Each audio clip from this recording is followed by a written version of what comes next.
Bismillahirrahmanirrahim. Assalamualaikum warahmatullahi wabarakatuh. Innal hamdalillah nahmaduhu wa nasta'inuhu wa nastaghfiruh wa nastahdihi wa natubu ilayhi wa na'udzu bihi min shururi anfusina ومن سيئات أعمالنا من يهده الله فهو المهتد ومن يضلل فلن تجد له وليا مرشدا أشهد أن لا إله إلا الله وأشهد أن محمدا عبده ورسوله لا نبي ولا رسول بعده قال الله تعالى في القرآن الكريم أعوذ بالله من الشيطان الرجيم بسم الله الرحمن الرحيم يا أيها الناس اتقوا ربكم الذي خلقكم من نفس واحدة وخلق منها زوجها وبث منهما رجالا كثيرا ونساء واتقوا الله الذي تساءلون به والأرحام إن الله كان عليكم رقيبا وقال رسول الله صلى الله عليه وسلم اتق الله حيثما كنت وأتبع السيئة الحسنة تمحها وخالق الناس بخلق حسن رب اشرح لي صدري ويسر لي أمري واحلل عقدة من لساني يفقه قولي رضينا بالله ربا وبالإسلام دينا وبمحمد صلى الله عليه وسلم نبيا ورسولا ربنا زدنا علما وارزقنا فهما. Alhamdulillah, jamaah rahimakumullah. Mari kita bersyukur kepada Allah Subhanahu wa taala. Pagi hari ini Allah memberikan berbagai macam kenikmatan kepada kita semua. Allah memberikan kekuatan kepada kita untuk hadir di majelis ilmu. Man kharaja fi talabil ilmi fahuwa fi sabilillah hatta yarji'a. Barang siapa yang keluar dari rumahnya dalam rangka menuntut ilmu, maka ia berada di jalan Allah sampai ia pulang. Salawat dan salam kita haturkan kepada junjungan kita Nabi Muhammad sallallahu alaihi wasallam. Salawat kepada keluarga beliau, kepada sahabat-sahabat beliau, kepada para tabi'in, tabi'ut tabi'in dan orang-orang yang senantiasa mengikuti jejak langkah beliau hingga hari kiamat. Kita memohon kepada Allah mudah-mudahan dijadikan hamba yang mendapatkan syafaat Rasulullah sallallahu alaihi wasallam. Jamaah rahimakumullah, tak lupa kita berzikir kepada Allah pada pagi hari ini.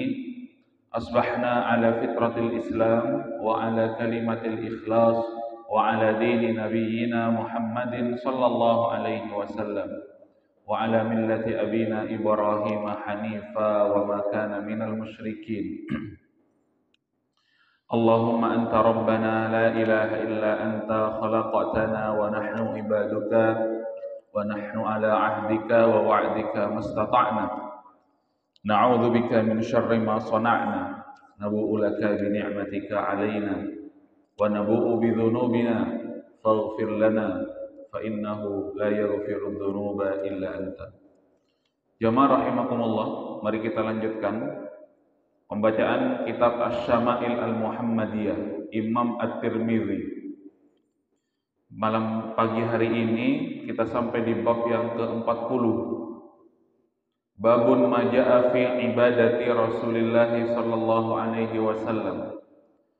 Tentang ibadahnya Rasulullah.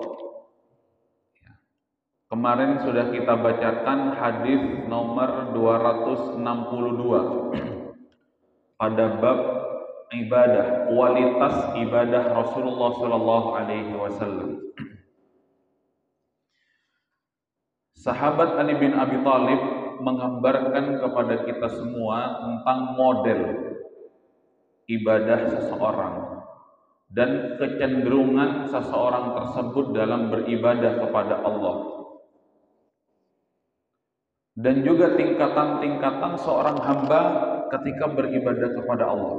Yang pertama, seorang hamba itu dalam beribadah kepada Allah ada yang dinamakan dengan raghbah. Seorang beribadah kepada Allah berdasarkan kecenderungan saja, namanya raghbah. Berdasarkan minat saja beribadah, cenderung saja ingin beribadah, maka hamba tersebut beribadahnya sama dengan orang yang berjual beli atau pedagang. Mengapa dikatakan seperti itu? Beribadah karena dimaksudkan ada transaksi. Saya berbuat apa, kemudian saya dapatnya apa. Ini tingkatan yang pertama. Tingkatan yang disampaikan oleh sahabat Ali bin Abi Thalib ketika seorang hamba beribadah. Kemudian ada juga model ibadahnya seorang hamba yang diistilahkan dengan rahbah. Rahbah itu beribadah kepada Allah karena takut. Begitu. Takut akan nerakanya misalkan. Ini diibaratkan oleh sahabat Ali bin Abi Thalib sebagaimana seorang budak. Dia taat kepada tuannya, kepada majikannya karena dia takut. Gitu. Kalau dia tidak mengerjakan perintahnya, dia takut dipukul misalkan. Takut tak diberi makan. Ini ibadahnya seorang budak. Sedangkan tingkatan yang ketiga, kata sahabat Ali bin Abi Thalib, seorang hamba beribadah karena bentuk syukurnya kepada Allah Subhanahu wa taala. Seorang hamba karena beribadah bentuk syukur kepada Allah, kemudian inilah ibadahnya orang-orang yang merdeka. Sebagaimana di dalam kitab yang kemarin kami sampaikan, kitab Al-Adhkar, di situ disebutkan bahwa seseorang itu bersyukur atas setiap tulang-tulang atau persendian yang ia miliki, yang ia diberi oleh Allah Subhanahu wa taala, maka sebagai bentuk syukurnya ratusan persendian yang ia miliki itu diberikan sedekah dengan sholat duha 2 rakaat. Jamaah rahimakumullah, mari kita lihat hadis yang ke-263. Masih berbicara tentang kualitas dan bagaimana Rasulullah SAW beribadah. Hadis yang 263 ini disampaikan oleh Abu Hurairah. Iya, Abu Hurairah. Apa kata beliau? Kana Rasulullah SAW yaqumu yusalli hatta tantafikha qadama fayuqalu lahu ya Rasulullah taf'alu hadha wa qad ghafara Allahu laka ma taqaddama min dhanbika wa ma ta'akhkhar. Qala afala akuna 'abdan syakura. Begitu. Rasulullah SAW ketika sholat malam itu telapak kakinya sampai tantafikha. Tantafikha itu artinya sampai bengkak, jamaah rahimakumullah. Jadi beliau Al-Baqarah terbiasa sudah. Ditambah lagi dengan lanjut Ali Imran, kemudian An-Nisa, itu sudah terbiasa. Berdiri lama di hadapan Allah Subhanahu wa taala. Al-Baqarah saja 2 juz setengah, 268. Begitu. Kemudian Ali Imran ada 200 ayat yang dirahmati Allah Subhanahu wa taala, dan itu ayatnya panjang-panjang. Kemudian Rasulullah ditanya, "Wahai Rasul, seberat inikah salat Anda wahai Rasulullah sallallahu alaihi wasallam?" begitu. Jadi begitu memang. Kalau Rasulullah sallallahu alaihi wasallam salat sendirian, maka beliau memperlama salatnya. Begitu. Kalau salat bersama manusia atau salat rawatib bersama kaum muslimin, dilihat kondisi jamaahnya, jamaah rahimakumullah. Menyesuaikan. Kemudian Rasulullah Shallallahu Alaihi Wasallam mengatakan, afala akuna abdan syakura, begitu. Apakah aku dilarang menjadi hamba yang bersyukur kepada Allah? Padahal Rasulullah, waqad ghafarallahu laka ma taqaddama min dzambika wa ma ta'akhkhar. Wahai Rasulullah, engkau ini kan telah diampuni yang telah lalu bahkan yang akan datang oleh Allah Subhanahu wa taala. Kemudian Rasulullah SAW justru karena kenikmatan dari Allah yang begitu besar itu, aku bersyukur dengan cara begini, begitu. Itu yang disampaikan oleh Rasulullah SAW ketika ditanya, seberat itukah wahai Rasulullah ya, ibadah kita, ibadah engkau untuk jamaah yang dirahmati Allah Subhanahu wa taala. Mudah-mudahan kita dikuatkan sebagaimana Rasulullah, tapi kayaknya jauh jamaah yang dirahmati Allah gitu. Jauh sekali. Tidak ada seberapanya. Kemudian hadis yang berikutnya 264. Hadis ini disampaikan oleh Ibunda Aisyah.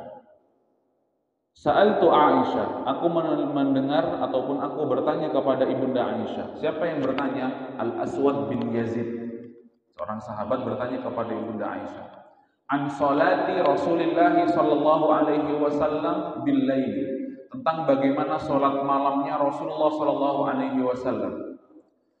Faqalat, begitu. Maka Ibunda Aisyah mengatakan, kana yanamu awwalal laili thumma yaqumu. Rasulullah itu tidur di awal malam. Kalau penjelasan daripada awal malam itu ada di dalam hadis yang lain, kata Rasulullah, karena Rasulullah sallallahu alaihi wasallam yaqra'ul hadis ba'dal isya wan naum qablal isya. Rasulullah itu membenci bincang-bincang yang tidak perlu setelah isya dan tidur sebelum isya. Jadi Rasulullah kalau tidak ada keperluan mendesak, maka setelah isya Rasulullah SAW sudah tidur. Ini awal malam. Gitu. Kalau kita awal malamnya ya jam 9 atau jam 10 begitu. Atau yang suka begadang awal malamnya ya jam 12, jam 1, yang dirahmati Allah. Makanya sepertiga malam kita itu beda dengan Rasulullah. Sepertiga malam Rasulullah itu ada di jam 12, mentok jam 1. Kalau kita sepertiga malamnya ya merasanya sepertiga malam itu jam 3 karena tidurnya jam 12. Itu pun yang tidur jam 12. Yang tidak tidur jam 12 lebih daripada itu mungkin akan sepertiga malamnya ya jam 7 pagi, yang dirahmati Allah Subhanahu wa taala. Itu kata Rasulullah sallallahu alaihi wasallam, saya tidak suka bincang-bincang yang tak perlu di setelah Isya, kemudian tidur sebelum Isya. Karena Rasulullah tidur yanamu awwalal lail, tsumma fa idza kana minas sahari autara. Begitu. Kemudian ketika di waktu-waktu sahur Rasulullah sallallahu alaihi wasallam salat witir. Ini penting jamaah yang dirahmati Allah. Tentu setelah mengerjakan salat tahajud, kemudian di waktu-waktu sahur Rasulullah itu witir. Jadi dahulu ketika di zaman Rasulullah itu waktu-waktu sahur, jamaah yang dirahmati Allah, itu kan ditandai dengan azannya Bilal bin Rabah, azan pertama. Jadi azan pertama itu untuk menyeru sahabat untuk berhenti sholat. Begitu. Itu bedanya kita dengan sahabat. Jadi ketika azan pertama itu, ayo berhenti sholat malam maksudnya, karena ini waktu sahur. Sudah waktu sahur, azan pertama oleh Bilal bin Rabah. Begitu. Mungkin kalau kita azan pertama kalau misalkan ada azan pertama kan baru akan sholat. Jadi kalau zaman dahulu kebiasaannya itu, ayo berhenti sholat, sudah waktunya sahur. Gitu. Nanti adzan kedua barulah sholat subuh. Jadi autar. Kemudian Rasulullah itu sholat witir. Ada hadis yang sangat tegas sekali mengatakan begini: Man taraka witran amdan fahuwa rajulun su' atau kama qala. Siapapun pribadi yang mengaku umat Muhammad yang meninggalkan sholat witir secara sengaja, maka ia adalah pribadi yang buruk, kata Rasulullah SAW. Fala yuqbalu syahadatahu. Patut dipertimbangkan ketika dia menjadi saksi-saksi di dalam peradilan-peradilan syariah, kata Rasulullah SAW.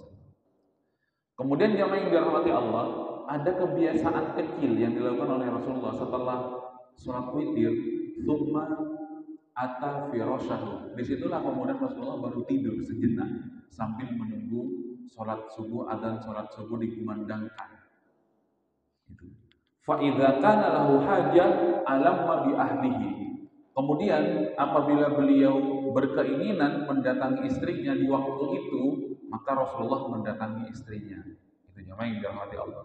Jadi tidur di awal malam, coba kita rapikan ya malamnya Rasulullah itu. Tidur di awal malam, nanti di jam 12 atau di jam 1 Rasulullah bangun, kemudian sholat sampai nanti jam 3. Kita rapikan ya. Kira-kira jam 3. Kemudian Rasulullah SAW sholat witir. Setelah sholat witir, beliau baru tidur lagi. Atau kalau Rasulullah berkeinginan mendatangi istrinya, maka di situ dilakukan jamaah yang dirahmati Allah Subhanahu Wa Taala. Kemudian Rasulullah tidur ringan, yang dalam bahasa Rasulullah ainai tanam wal qalbi lam yanam. Jadi Rasulullah pernah sholat tanpa berwudu. Kemudian ditanya oleh sahabat, kok tidak berwudu ya Rasul, kan batal? Iya, kalau saya tidak. Mengapa? Karena yang terpejam hanya mata saya, adapun hati saya tidak pernah terpejam, maka saya tidak tidur sebenarnya, kata Rasulullah SAW. Itu barulah nanti tidur ringan. Kemudian subuh ketika azan yang kedua, azan yang Abdullah bin Ummi Maktum, sahabat Rasulullah, muadzin Rasulullah yang buta itu, barulah beliau terbangun ataupun mengerjakan sholat subuh. Begitu rentetan ya malamnya Rasulullah SAW. Kalau kita habis sholat isya, kita semua barangkali habis sholat isya, kemudian ngobrol, jalan-jalan, jam 10 tidur, atau sampai jam 10 tidur, kemudian jam 1 nonton bola gitu. Sampai jam berapa itu malamnya kita. Jamaah yang dirahmati Allah Subhanahu Wa Taala. Atau begadang sampai subuh. Fa idza kana junuban afadha minal ma. Apabila Rasulullah junub pada malam hari itu, maka Rasulullah langsung mandi junub. Wa illa tawaddaa wa kharaja ila shalah. Kemudian apabila Rasulullah tidak junub, maka Rasulullah berwudu, kemudian barulah Rasulullah SAW mengerjakan sholat subuh. Yang dirahmati Allah Subhanahu Wa Taala. Ini tentang ya, malamnya Rasulullah SAW, atau Rasulullah membagi malam-malam beliau untuk menjaga kualitas ibadah beliau kepada Allah Subhanahu Wa Taala. Begitu. Kemudian ini ada keterangan jamaah yang dirahmati Allah, Rasulullah itu ketika sholat witir, bilangan rakaatnya aqalluha rak'ah. Paling sedikit Rasulullah berwitir itu rakaat, 1 rakaat. Wa aktsaruha 11 rak'ah. Dan paling banyak jamaah yang dirahmati Allah, Rasulullah itu mengerjakan sholat witir sebanyak 11 rakaat. Begitu. Jadi sholat witirnya saja 11 rakaat. Belum termasuk sholat tahajudnya. Jadi kalau 8 tambah 11 berarti sudah 29 ya, 29 rakaat.